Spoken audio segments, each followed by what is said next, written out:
If you are a small business owner or if you're planning to start a small business in Zimbabwe, in this video I'm going to be sharing 10 tips that you can try and implement on your day-to-day operations so that you can scale up your business and maybe just make it a little bearable, because I know that it's not easy to run a business in this country. So without wasting too much of your time, if this is something you think you might be interested, please do continue watching. Heartbeat away from going mad, girl, when you're looking like that.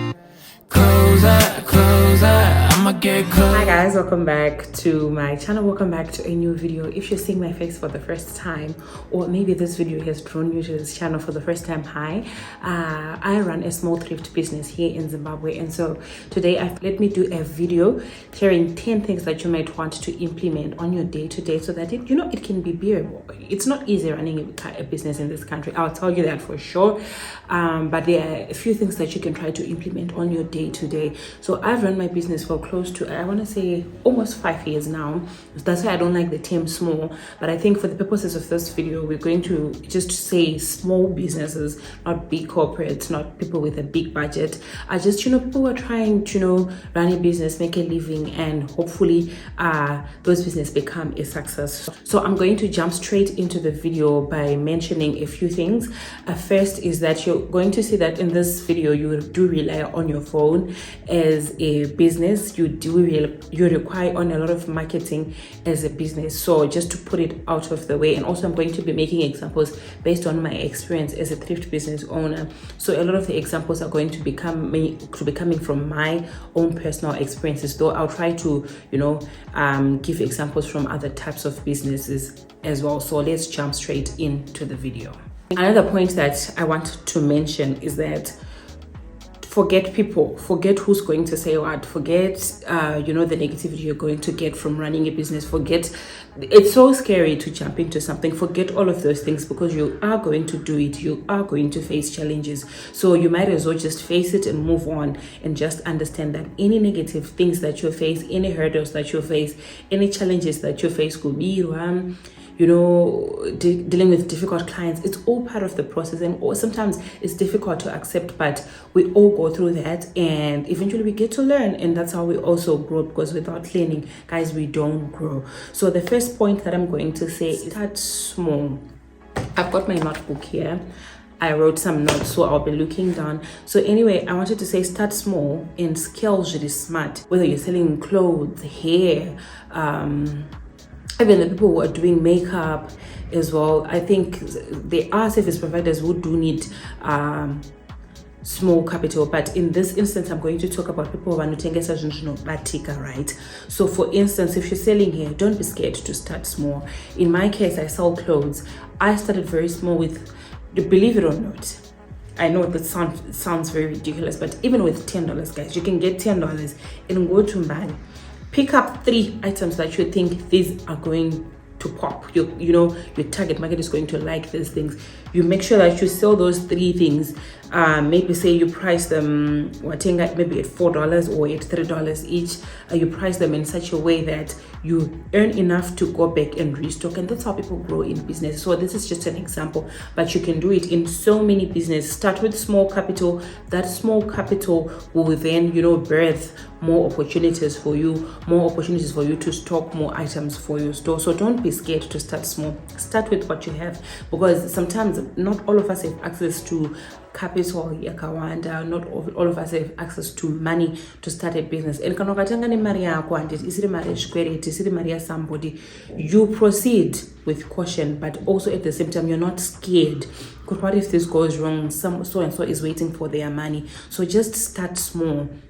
We don't all have the privilege to open shops and have customers walking in daily. It is nice to have that opportunity. I appreciate people who are doing that, but personally I don't think I am there yet. This point will also apply to people with small businesses. Just start small, start with the capital that you have, and you'll be fine. And then as a business, starting small, focus on a niche, right?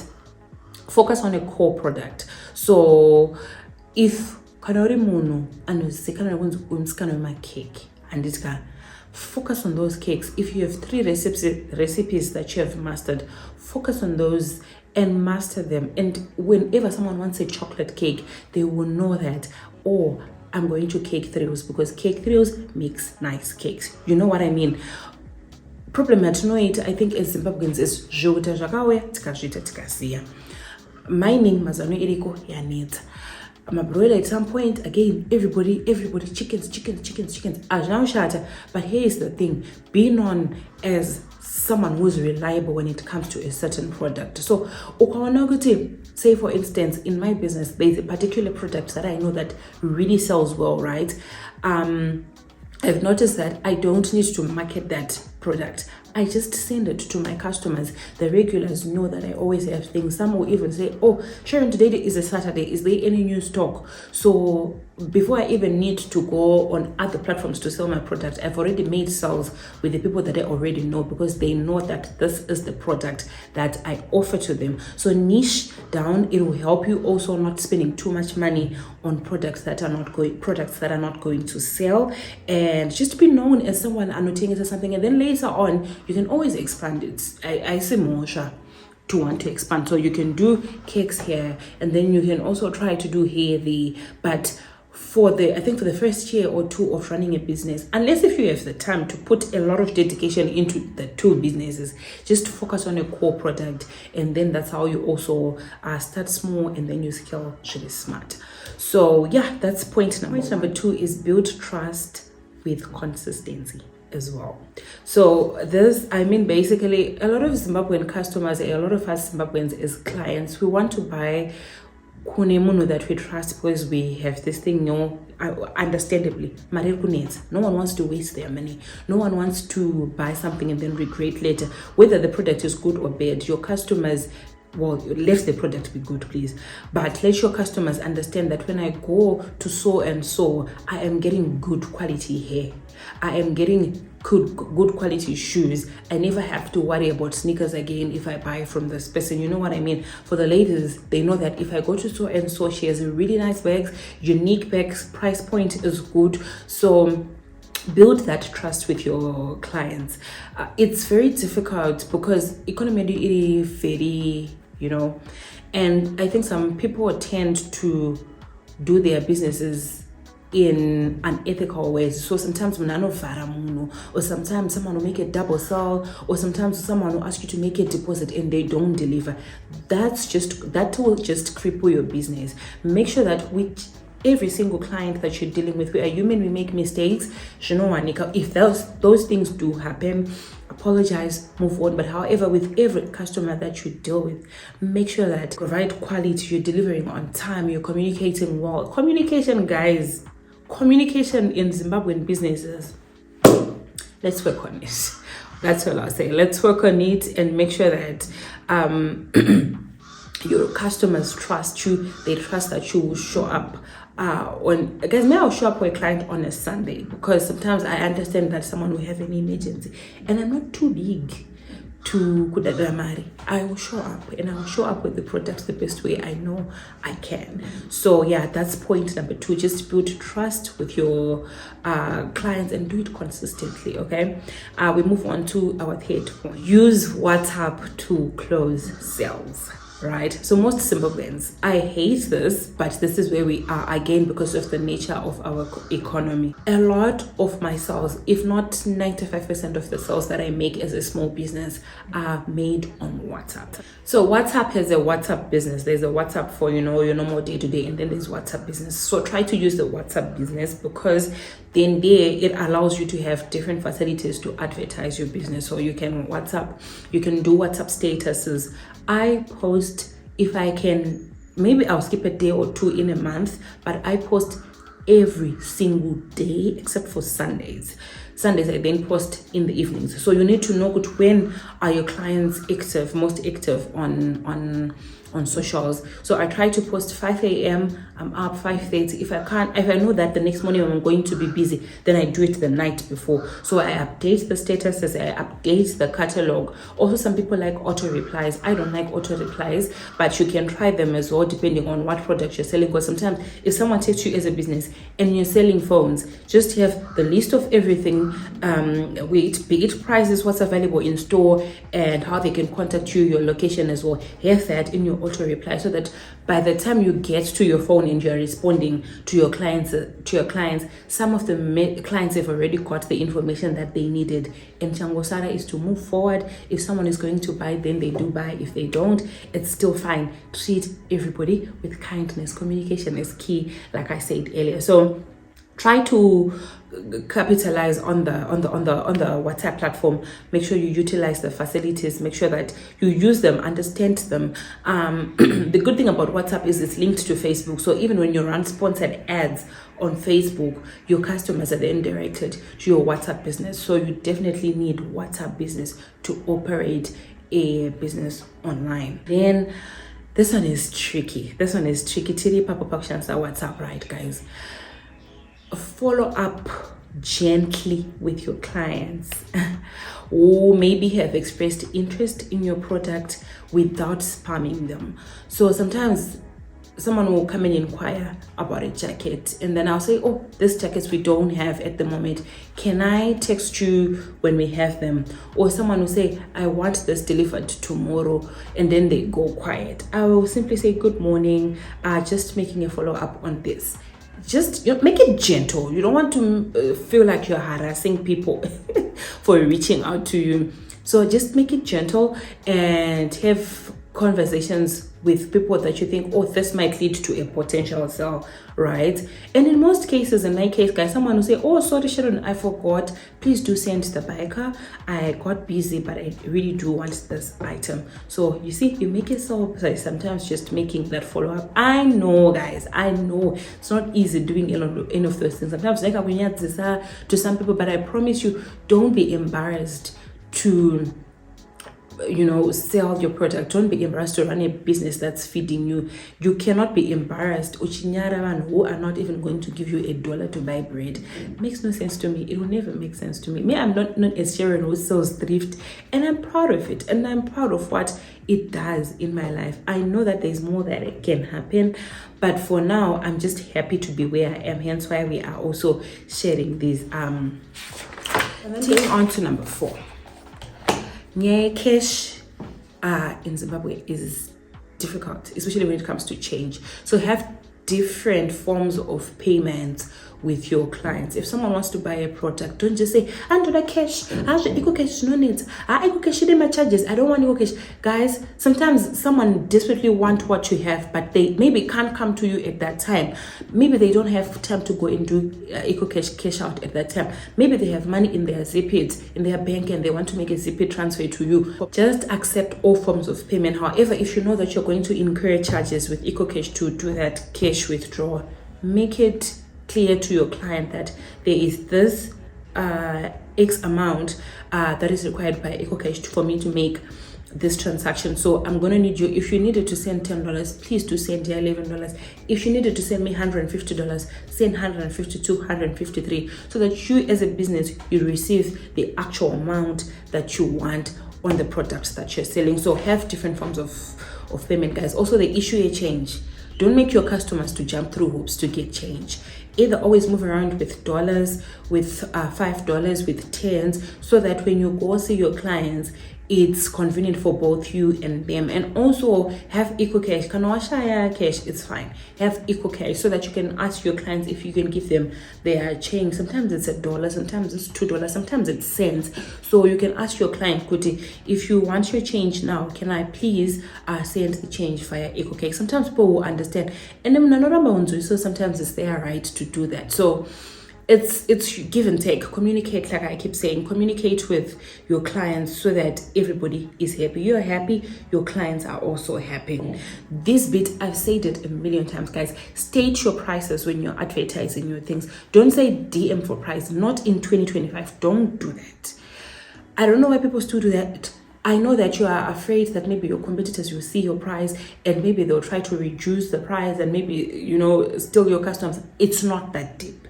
If anything, stating your price makes it clear to the people that are seeing whatever you are advertising that this person requires this and this and this. I'm saying this specifically in the catering business because I've seen my sister having to deal with this. So she will advertise, so if you are doing a rota, this is how much we charge. We charge $10 a plate. We charge $16 a plate. By the time someone clicks on the link in her bio, they already know what to expect. It's not going to be a surprise with, oh, I thought it was $2. You know, they already know what you are selling them. It just makes everything transparent. And if there are any delivery fees, transport costs, make it transparent with your customers, right? And also if there's a collection point, make it clear how your clients can get the product with you. Offer delivery or collection points. If you're not in the business, you may not understand this, but once you are experienced and once you learn a number of these things, you understand that not everybody is willing to get into town to collect, to come to your shop, to come to your collection point. Sometimes people just want you to deliver the item. So make it clear. Make it clear that you have that option available. There is a fee that is involved. And then if for those people that are able to come to your location, and I'm saying this for small businesses because I think a lot of small businesses operate in central locations, which is mostly the CBD and the outward areas like under Milton Park, Eastleigh, you know. So make it a point that you're very clear with your clients, because you do have a collection point, you do have a shopping space. So if they want, they can come. And also give them options.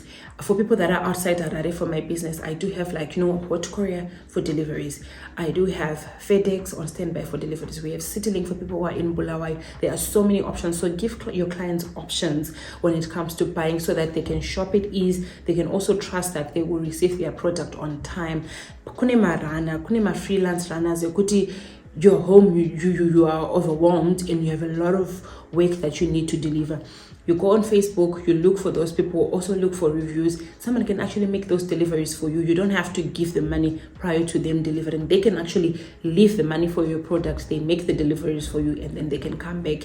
You guys balance out Marizenyu, and then see, client is happy, you're happy, you're also involved a third party into the business and the third party is happy. So yeah, just make sure that you're clear on your collection points and you're clear on your delivery options on your couriers and how you can get the product to the client. For the guys in the makeup industry, hair industry, house calls, make it clear that you charge transport, you charge call out fees, that sort of thing. Go heavy on customer reviews.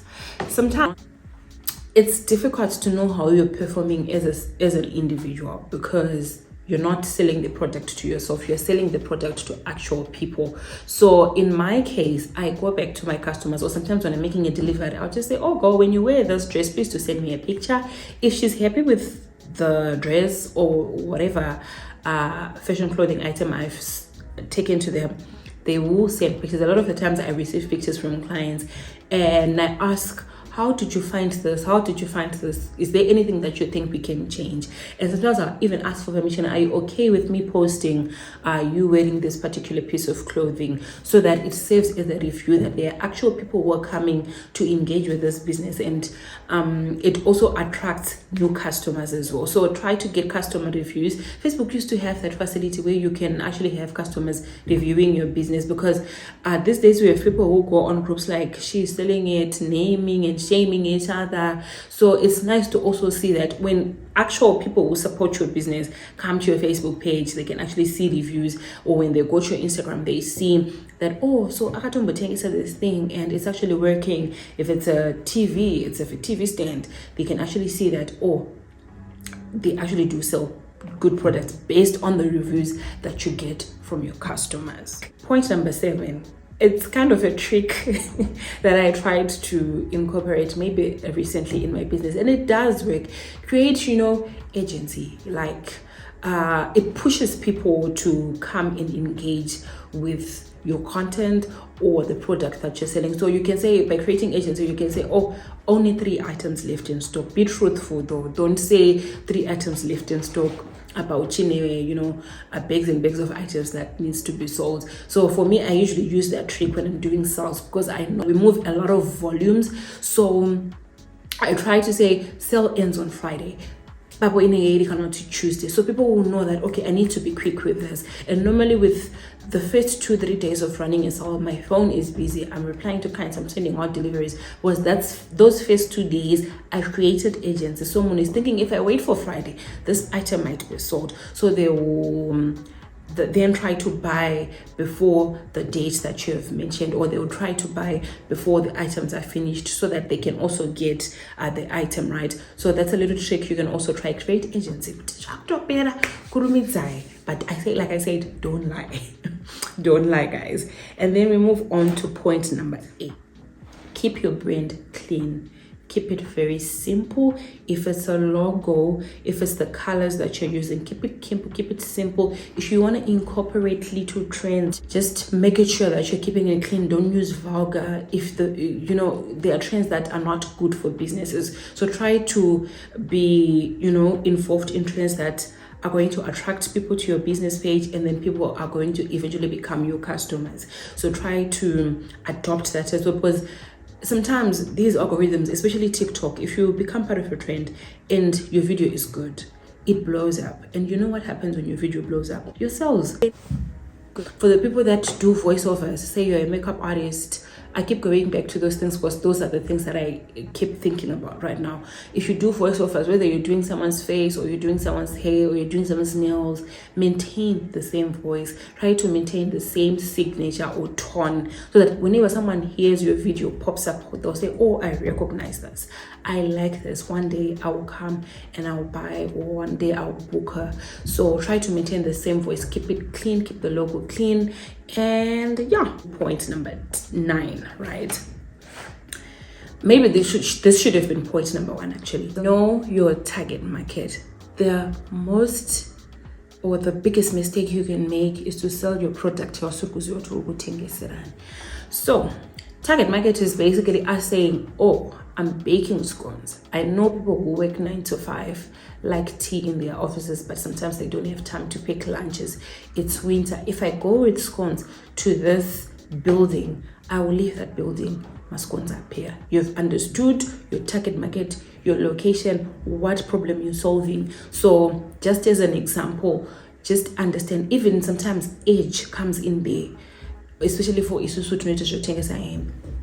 You know that anamama vechikuru vanofara kupfeka zvinhu zvakadai. If it's handbags, anamama havadi zvekusleya zvekubva wazotakura ma-cross-body bags zvatinoita as younger women. So you get things that you know your target market wants. Once you understand that, then even when you're inside the business, you know what the clients need. We're going towards winter. I get so many requests about winter clothes. So that's how I know it's time to stock up on winter items. So even for any business, you get feedback from your clients. Like I said earlier on, the understanding your niche and scaling to the smart allows you to understand what the clients need. It saves time, it saves money, it saves the capital as well. So just understand who you're selling to and speak directly to your customers, be it in a caption, be it in your statuses, whatever form of marketing that you are doing. And then lastly, video content and TikToks. They work, use them. Here's the thing, we spend so much time on our phones. A lot of people spend so much time on our phones. However, sometimes I've realized that people have made this shift to video content. They want to create videos that promote the product that you're selling, so that if it's on TikTok, it's 10 seconds of you just saying, we have this is what you stand to benefit, this is the price, this is where you find us, this is our contact. By the time people start contacting you, you've already listed everything I've mentioned above: price, address, also all those things that people need to come to you with trust. So yeah, utilize on the reels, guys. I know we have apps that come with templates, so you can actually just take pictures, small clips of your product, and then you import those videos into certain apps. And I know CapCut, but guys, CapCut at this point, we're tired. And I've stopped using CapCut. If you are wondering why we're not using CapCut anymore, you can just Google it. So there are also different apps. Like Instagram has a there's Instagram edits. So it's a separate app from Instagram which you can use to also edit. So if I'm creating for TikTok, I just go into TikTok. I use TikTok to edit. Sometimes I'll use Instagram to edit, and then just before posting, I'll download the video. So the same video, I will use it also on TikTok, on Facebook, and on WhatsApp. So it just depends. Guys, do all of these things. Don't be scared of anything. You will fall, you will get up. You will fall, you will get up. Like I mentioned earlier, for many reasons, it's not difficult to run a successful business, but however, our economy just makes it so difficult. We have to jump through hoops to make a living, and it's such unfortunate good that's where we are. But at the same time, I believe if you implement any of these things that I did mention in this video, you will definitely come back to this video and you will share that, oh, this is what I tried and it worked. So I hope you guys found this video useful. If you did, share this video on other platforms with people you think might find it useful, and yeah, I'll see you guys in my next video.